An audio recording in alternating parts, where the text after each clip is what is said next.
नमस्कार, स्वागत है आपका संसद टीवी पर। मैं हूं मनोज वर्मा और आप देख रहे हैं हमारा खास कार्यक्रम मुद्दा आपका। आज हम बात करेंगे प्रधानमंत्री नरेंद्र मोदी की ब्रिटेन और मालदीव की यात्रा की।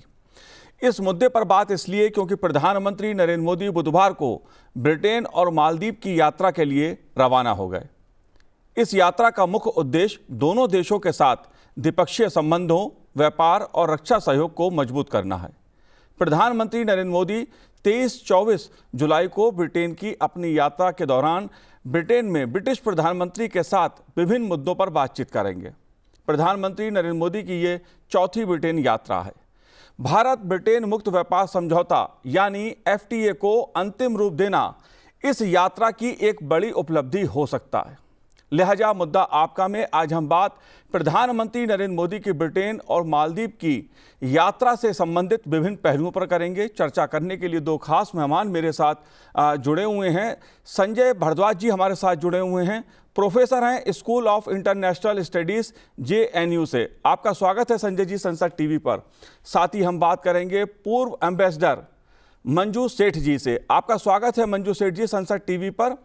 लेकिन शुरुआत मंजू सेठ जी मैं आप ही से ही करूंगा, क्योंकि प्रधानमंत्री नरेंद्र मोदी की ब्रिटेन और मालदीव की यात्रा को खासा महत्वपूर्ण माना जा रहा है। अगर मैं मुद्दों की बात करूं, दोनों देशों के साथ संबंधों की बात करूं, तो प्रधानमंत्री नरेंद्र मोदी की मालदीव और ब्रिटेन की इस यात्रा को आप कैसे देखती हैं, क्यों महत्वपूर्ण है? दोनों यात्राएं बहुत महत्वपूर्ण है, यूके की तो खासकर, क्योंकि जो FTA पे अनाउंसमेंट हुआ था मई 6 को, ये उसको फाइनलाइज करने की उम्मीद है, साइन करने की उम्मीद है इस टाइम इनके विजिट के दौरान। और उम्मीद क्या होगा ही मुझे लग रहा है, क्योंकि इसीलिए शायद ये विजिट फाइनलाइज हुई है। तो एक ये मेन इसका हाईलाइट होगा फ्री ट्रेड एग्रीमेंट जो है उसको साइन करने के लिए, और ये दोनों देशों के हित में है।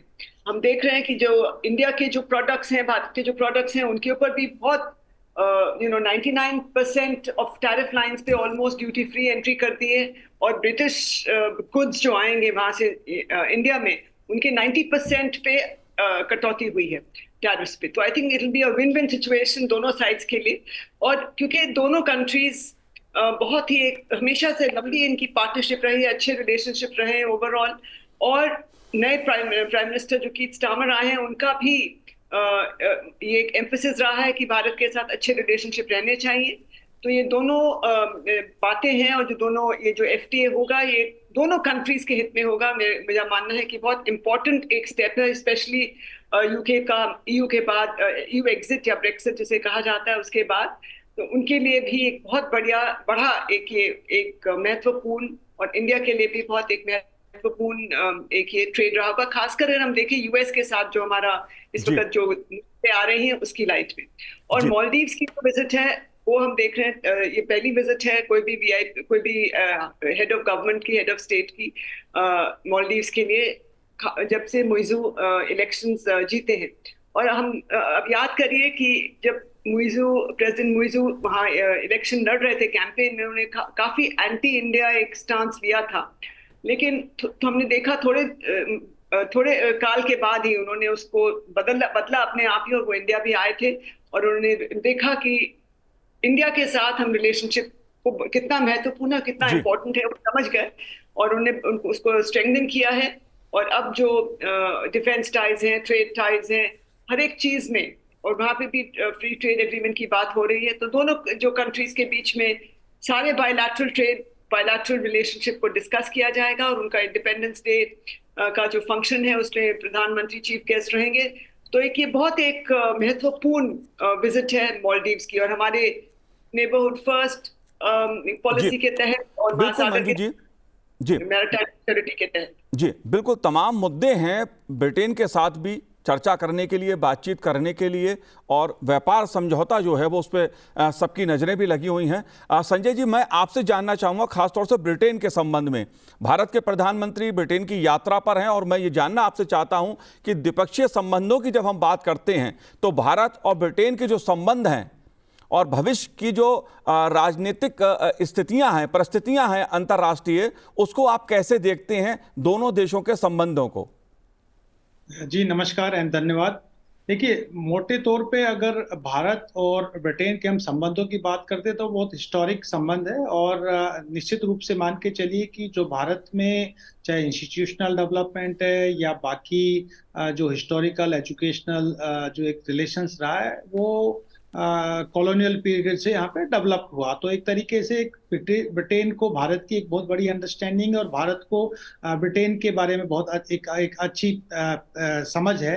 लेकिन जो जिस तरीके से 1947 में पार्टीजन हुआ और जो हॉरर ऑफ पार्टीजन था और जिस तरीके से भारत ने कश्मीर और पाकिस्तान के मुद्दे को एक तरीके से हॉस्टाइल बना दिया दोनों देशों के बीच में, तो वो उससे भारत की जो एक कॉलोनियल जो एक बिटर लेगेसीज थी उसको हम भूल नहीं पाए और हम उससे उभर नहीं पाए। लेकिन चूंकि अब बदलते परिदृश्य में और आज हम 21st सेंचुरी में है और ग्लोबल परिदृश्य बदल चुका है, उसमें जो खास बातें जो उभर के आ रही है वो आ रही है कि इस ग्लोबलाइज्ड वर्ल्ड में जिस तरीके से अमेरिका की एक अपनी नीति उभरी है और खासकर जो टैरिफ वॉर जो शुरू किया है ट्रंप ने, और ट्रंप की जो पॉलिसीज है उसमें बहुत कुछ हद तक अनसर्टेनिटीज देखने को मिलती है, चाहे वो टेररिज्म का मुद्दा हो या पाकिस्तान से संबंधित हो या फिर ट्रेड से की बात को लेके। तो इन बातों को देखते हुए भारत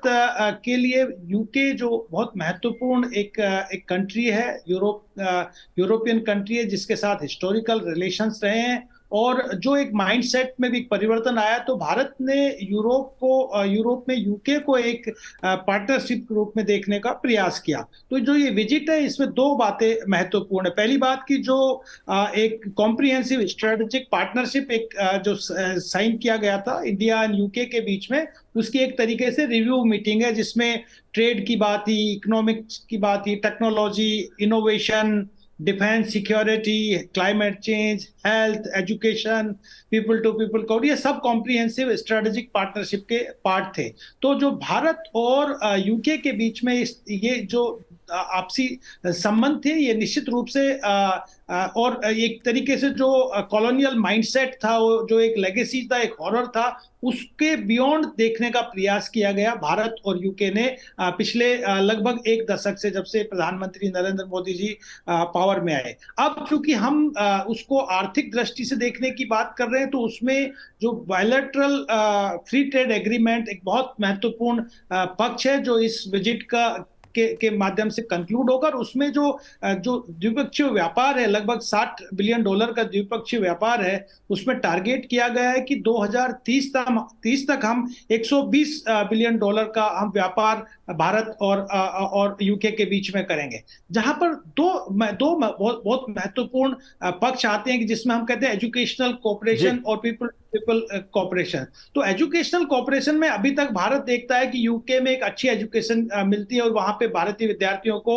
एक तरीके से इजी एंट्री मिलनी चाहिए। लेकिन वहां पर एक और आर्ग्यूमेंट उभर के आ रहा है खासकर भारत में कि यूके की जो अपनी यूनिवर्सिटीज हैं, चाहे वो कैम्ब्रिज है या ऑक्सफोर्ड है, वो भारत में अपने कैंपसेस खोले और उसके लिए भी मुझे लगता है कि एजुकेशनल कॉपरेशन की तरफ भी दोनों जो अभी प्रधानमंत्री नरेंद्र मोदी गए हैं उसमें सहयोग की बात होगी और भारत में कैंपसेस खोलने की बात होगी। जो दूसरा पक्ष है एक मैं पॉइंट कहना चाह रहा हूं कि जो नॉन ट्रेडिशनल सिक्योरिटी इश्यूज है जिसमें क्लाइमेट चेंज और एक जो विषय है जो हेल्थ, ये दोनों भी प्रायोरिटी रहेगा इनकी विजिट का। मंजू जी, मैं आपसे जानना चाहता हूं इस मुद्दे को कि शिक्षा का जो मुद्दा है वो भारत और ब्रिटेन के संबंधों के लिहाज से बहुत महत्वपूर्ण है। दोनों देशों के बीच सहयोग लगातार बढ़ रहा है। ब्रिटेन के विश्वविद्यालय ने गुरुग्राम में अपना परिसर खोला है जो भारत की नई शिक्षा नीति के तहत पहला विदेशी विश्वविद्यालय है। आप इस सहयोग को शिक्षा के क्षेत्र में दोनों देशों के बीच इस सहयोग को कैसे देखती हैं?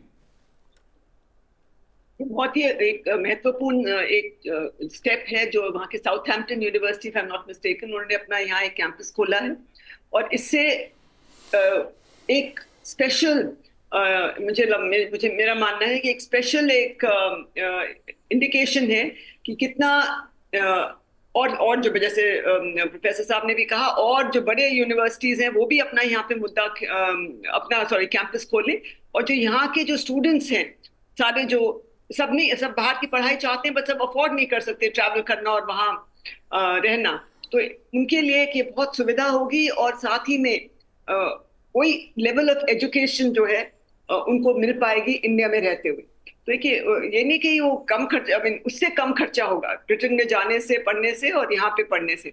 तो ये बहुत एक फर्स्ट स्टेप है। मुझे उम्मीद है कि और भी इसमें यूनिवर्सिटीज आएंगी और अपना कैंपस सेटअप करेंगे अगर ये देखेंगे ये सक्सेसफुल है, और मुझे उम्मीद है कि सक्सेसफुल होगा। एजुकेशन एक बहुत इम्पोर्टेंट एक एरिया है जहाँ पे कोलैबोरेशन और इनोवेशन, साथ ही में रिसर्च एंड इनोवेशन का भी एक उस पर एम्फोसिस होना चाहिए, सिर्फ प्लेन एजुकेशन का नहीं। और मुझे उम्मीद है कि वो ये यहाँ पूरा करेंगे। उनकी जो एक यूनिवर्सिटी सेटअप हुई है और जो नई यूनिवर्सिटीज बड़ी यूनिवर्सिटीज है वो भी यहाँ आके सेटअप करेंगे।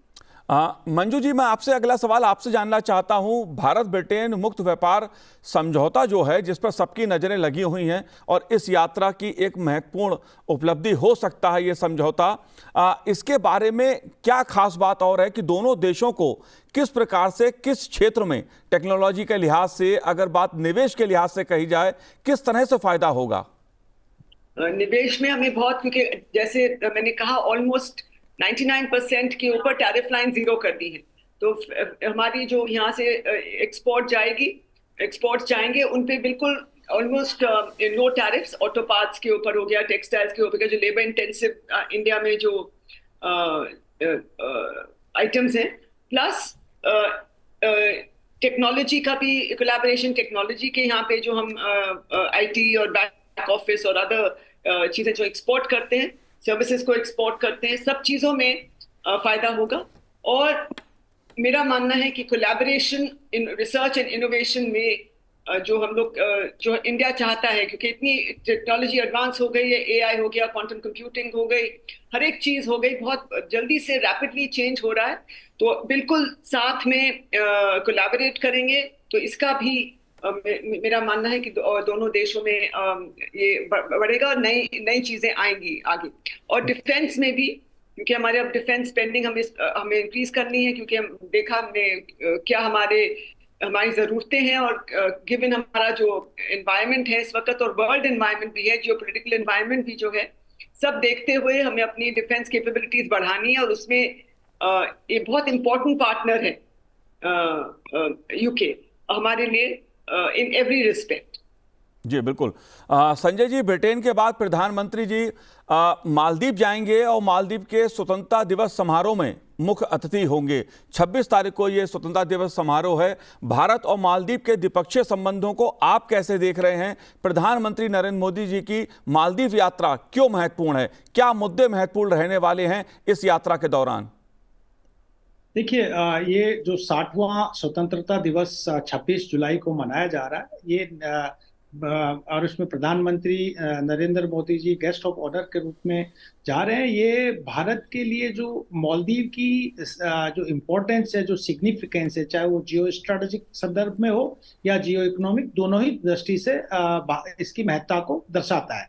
देखिए, भारत के मालदीव और किसी भी पड़ोसी देश में 3 हित हैं मोटे तौर पे, जिसको हम कहते हैं एक सिक्योरिटी के पर्सपेक्टिव से हम देखते हैं, चाहे वो इंटरनल सिक्योरिटी इश्यूज हो, चाहे वो एक्सटर्नल सिक्योरिटी इश्यूज हो। यानी कि अगर कोई भी एक्स्ट्रा रीजनल पावर्स का प्रेजेंस मालदीव में बढ़ता है तो भारत के लिए एक चिंता का विषय होता है। और जिस तरीके से मोइजू ने एक राजनीतिक एक दाव खेला था अपने चुनाव के दौरान कि इंडिया आउट का जो एक नारा दिया था, वो निश्चित रूप से भारत की जो अपने जो हित हैं हिंद महासागर में और अरेबियन सी में, वो उस पे एक आहत था। तो भारत निश्चित रूप से मालदीव में सिक्योरिटी के पर्सपेक्टिव में देखता है कि कोई भी एक्स्ट्रा रीजनल पावर्स वहां पे नहीं आए। और जो 2 पॉलिसीज है भारत की, एक तो सागर जो policy security and growth for all, और दूसरी जो महासागर, उन्होंने अभी मॉरिशस में गए तो उन्होंने mutual and holistic advancement for security and growth in the region की जो बात कही थी, उसमें मालदीव बहुत महत्वपूर्ण है। तीसरा जो एक पॉलिसी हमारा है, जो प्रोजेक्ट मौसम है, उसको भी मालदीव को जोड़ता है। तो सिक्योरिटी की दृष्टि से मालदीव बहुत महत्वपूर्ण है। दूसरा, हम जहां तक बात कहते हैं कि इकोनॉमिक डेवलपमेंट, तो वो मालदीव के लिए भारत बहुत महत्वपूर्ण, और खासकर जब से एक तरीके का इरिटेशन आया और जो न्यूज टॉक वहां के मिनिस्टर्स ने किया और जिस तरीके की पॉलिटिक्स मालदीव में डेवलप हुई, तो वहां की जो टूरिज्म पे बहुत नकारात्मक प्रभाव पड़ा था।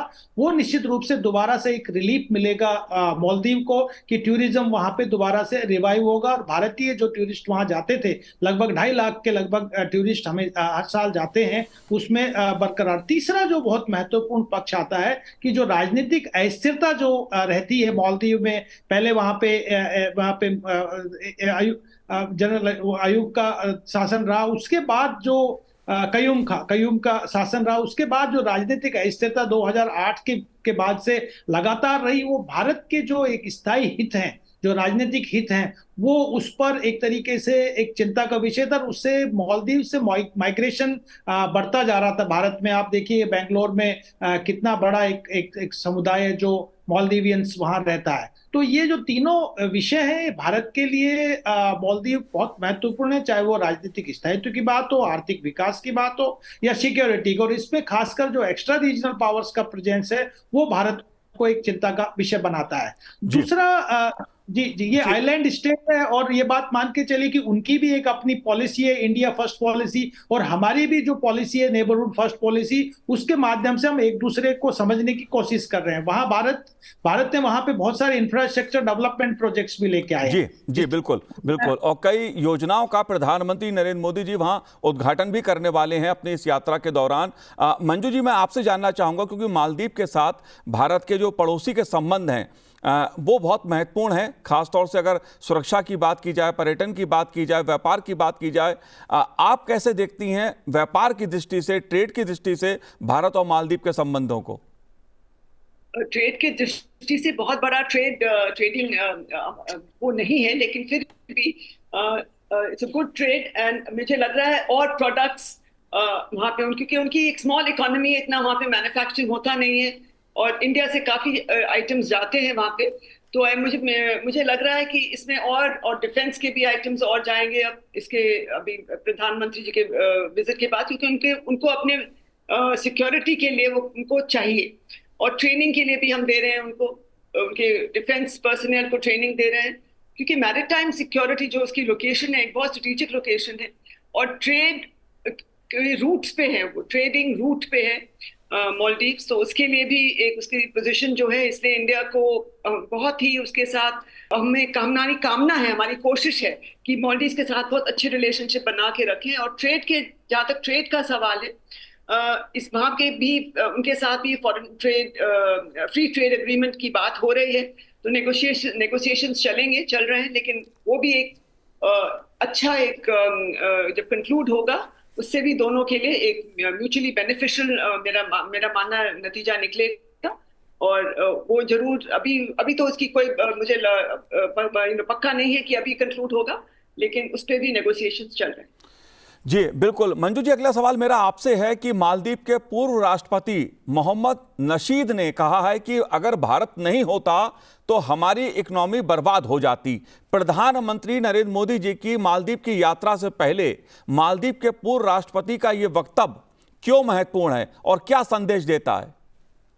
ये संदेश देता है कि वो भी अंडरस्टैंड कर रहे हैं, पहले जो स्पेशली प्रेसिडेंट मुइज़ू को वो भी समझ गए हैं, प्रेसिडेंट मुइज़ू भी समझ गए हैं, और वहाँ के लोग भी समझ गए हैं, क्योंकि बीच में जैसे कहा प्रोफेसर साहब ने बहुत सारा एक एंटी इंडिया कैंपेन, उनके पॉलिटिशियंस भी, मिनिस्टर्स भी सब कुछ बोल रहे थे, लेकिन अब सब वहाँ की जो political spectrum, across the political spectrum सब समझ रहे हैं कि क्या महत्व है इंडिया का। और हाँ, चीन वहाँ पे कोशिश कर रहा था कि डिस्प्लेस करे, लेकिन और कुछ हद तक वो सक्सेसफुल भी हो गया था, लेकिन वहाँ के लोग समझ रहे हैं कि भारत का उनके साथ जो एक फर्स्ट रिस्पॉन्डर का रिलेशनशिप है, एक क्लोज डेवलपमेंट पार्टनर का रिलेशनशिप है, और जो टूरिज्म का, ट्रेड का, हर एक चीज पे जिन पे उनकी इकोनॉमी निर्भर है, उनकी ग्रोथ निर्भर है, उनकी सिक्योरिटी निर्भर है, इंडिया बहुत एक इम्पोर्टेंट उनका पार्टनर है। वो वहाँ सबको समझ आ गया है। और फॉर्मर प्रेसिडेंट का जो स्टेटमेंट है वो फिर एक रिटेरेट कर रहा है वहाँ की जो जनता की आवाज और उनकी प्रेसिडेंट की आवाज, और प्रेसिडेंट मुइज़ू को और उनकी कैबिनेट को जो बीच में बोल रहे थे कुछ, तो उनको भी एक ये मैसेज है कि भारत हमारे लिए इम्पोर्टेंट है, और चीन को भी इनडायरेक्ट आई थिंक एक मैसेज है कि भारत हमारे लिए बहुत इम्पोर्टेंट है, हमारा नेबर है, और हम इसके साथ अच्छे संबंध रखना चाहते हैं। और इसलिए प्रधानमंत्री की जो यात्रा है, ये भारत क्योंकि अगर भारत ने हर एक, आप देखेंगे ओवर द इयर्स, हर एक वहाँ पे कभी कोई भी प्रॉब्लम आई है, भारत ने वहाँ पे हेल्प किया है, उनका इमिडिएटली हेल्प रश की है, चाहे फ्लड्स हुए या कोई भी सुनामी आई है, कुछ भी, हर एक ओकेजन पे भारत के लोग वहाँ, भारत की टीम्स वहाँ खड़ी थी उनको हेल्प करने के लिए। पैसे की भी उनको प्रॉब्लम आई, तब भी इंडिया ने उनको LOC दिया, लाइन ऑफ क्रेडिट दिया।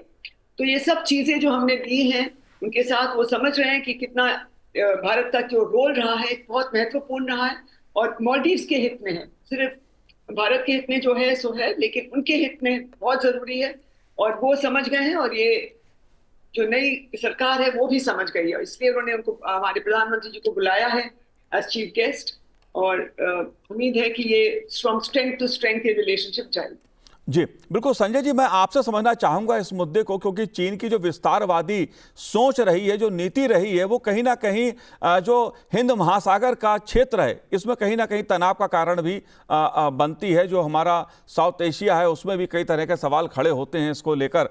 मैं आपसे जानना चाहता हूं, मालदीव की जब यात्रा प्रधानमंत्री नरेंद्र मोदी जी की हो रही है, और मालदीव जिस तरह से सम्मान प्रधानमंत्री नरेंद्र मोदी जी को दे रहा है, स्वतंत्रता दिवस पर मुख्य अतिथि के रूप में प्रधानमंत्री जी वहां रहने वाले हैं, आप कैसे देखते हैं भारत की जो नीति है मालदीव को लेकर, खास तौर से जैसा आपने बताया क्षेत्रीय सुरक्षा और विकास को लेकर, वो और क्यों महत्वपूर्ण हो जाती है? देखिए, अगर हम चीन की नीति की बात करते हो तो निश्चित रूप से वो एक बैलेंस ऑफ थ्रेट और बैलेंस ऑफ पावर के रूप में एक जो हमारे नेबरहुड है उसमें अपनी प्रेजेंस को बढ़ा रहा है, और कई तरीके से जो इंफ्रास्ट्रक्चर डेवलपमेंट प्रोजेक्ट और डेवलपमेंटल अपॉर्चुनिटीज के माध्यम से यहाँ घुसने का प्रयास कर रहा है। यानी कि एक तरीके से या तो भारत को एनसर्किल करने का या एंगेज करने का प्रयास कर रहा है। लेकिन श्रीलंका से एक बहुत बड़ा लेसन सभी नेबरिंग कंट्रीज को मिला कि जब क्राइसिस आया, जब इकोनॉमिक क्राइसिस आया, पॉलिटिकल क्राइसिस आया, तो कौन साथ खड़ा हुआ? वो भारत खड़ा हुआ, क्योंकि भारत के और इन पड़ोसी देशों के यूनिक रिलेशंस हैं। और भारत ने जब भी क्रिटिकल समय इन देशों में आया, चाहे वो डेट ट्रैप का इश्यू हो या बाकी जो फाइनेंशियल असिस्टेंस की बात हो, या आप ये कहिए कि जब आपके यहाँ वाटर क्राइसिस हो रहा है या एनवायरमेंटल क्राइसिस हो रहा है, तो कौन आपके साथ खड़ा होता है? वो भारत खड़ा होता है। तो भारत का जो एक क्रिटिकल एक क्राइसिस में जो एक पार्टनरशिप होता है, वो एक ट्रस्ट डेवलप करता है भारत और उसके नेबरहुड, और इसी के माध्यम से जो भारत की नेबरहुड फर्स्ट पॉलिसी है, भारत अपने रिलेशंस को कल्टीवेट करता है। देखिए, मोटे तौर पे दोनों देशों ने अभी 2024 में अक्टूबर में एक विजन डॉक्यूमेंट साइन किया, जिसको कहते हैं comprehensive economic and maritime security partnership. इस डॉक्यूमेंट्स के माध्यम से मुझे जो भी ये बात समझ में आई और उनकी विजिट के दौरान इस बात को संज्ञान में लाया गया कि जब तक भारत के साथ सहयोग का और डेवलपमेंटल पार्टनरशिप नहीं की जाएगी, तब तक वहां पर जो इकोनॉमिक क्राइसिस है और जो बाकी राजनीतिक स्थिरता मालदीव में नहीं आएगी। और भारत ने एक सकारात्मक, एक पॉजिटिव और कंस्ट्रक्टिव यूनिलैटरलिज्म के माध्यम से उनको सपोर्ट करने का प्रयास किया। जैसे वहां पे कोई डेवलपमेंटल प्रोजेक्ट्स, खासकर जो अभी प्रधानमंत्री नरेंद्र मोदी जी जो उसका उद्घाटन करेंगे, एक हमीनाडू एयरपोर्ट प्रोजेक्ट है जो कनेक्टिविटी को बढ़ाएगा, इंफ्रास्ट्रक्चर डेवलपमेंट, डिफेंस कोऑपरेशन और इकोनॉमिक कनेक्टिविटी, इन सब में पार्टनरशिप बढ़ाएगा। तो ये बात मालदीव बहुत बखूबी जानते हैं कि अगर कोई क्राइसिस में और कभी नीड्स में अगर कोई पार्टनर है तो वो भारत है, और भारत को आप अलग करके और चाइना जैसे देश के साथ में गठजोड़ करके आप अपने पैर पे कुल्हाड़ी मारने का काम कर रहे हैं। अगर आपको स्थायित्व चाहिए, राजनीतिक स्थायित्व चाहिए, आर्थिक स्थायित्व चाहिए और सुरक्षा की गारंटी चाहिए, तो वो भारत ही प्रोवाइड कर सकता है, क्योंकि भारत ही दक्षिणी एशिया में एक रेस्पॉन्सिबल रीजनल पार्टनर है। और भारत एक तरीके से विश्व बंधुत्व के माध्यम से इन देशों के साथ में अच्छे संबंधों को बढ़ाने की बात करता है, और ये बात सारे पड़ोसी देश समझ चुके हैं। वो अपने राजनीतिक हित के लिए एक पॉलिटिकल कॉन्स्टिट्यूएंट्स भारत अपनी सत्ता को कब्जाने के लिए, आने के लिए भारत विरोधी नारे लगा सकते हैं, लेकिन वो जानते हैं कि ये कोई स्थायित्व नहीं लाएगा इस देश में। और ये बात मालदीव के उदाहरण से साफ देखने को मिलती है कि कुछ ही महीनों बाद में मालदीव ने कहा कि नहीं, हम भारत के साथ में एक स्ट्रॉन्ग पार्टनरशिप को आगे बढ़ाना चाहते हैं, और उन्होंने 2024 में जो अक्टूबर में comprehensive economic and maritime security जो पार्टनरशिप एग्रीमेंट साइन किया, तो वो अपने आप में दर्शाता है कि भारत के लिए मालदीव बहुत इंपॉर्टेंट है। उतना ही मालदीव के लिए भी भारत, चाहे वो आर्थिक विकास का हो या सिक्योरिटी का हो, दोनों दृष्टि से बहुत महत्वपूर्ण है। जाहिर सी बात है, प्रधानमंत्री नरेंद्र मोदी जी की ब्रिटेन और मालदीव की यात्रा द्विपक्षीय संबंधों, व्यापार और रक्षा सहयोग की दृष्टि से खासी महत्वपूर्ण है। संजय जी, आपने संसद टीवी से बात की, बहुत बहुत शुक्रिया, बहुत बहुत धन्यवाद हमसे बात करने के लिए। मंजू जी, आपका भी बहुत बहुत धन्यवाद संसद टीवी से बात करने के लिए। तो आज इस कार्यक्रम में इतना ही, मुझे दीजिए आज्ञा, नमस्कार।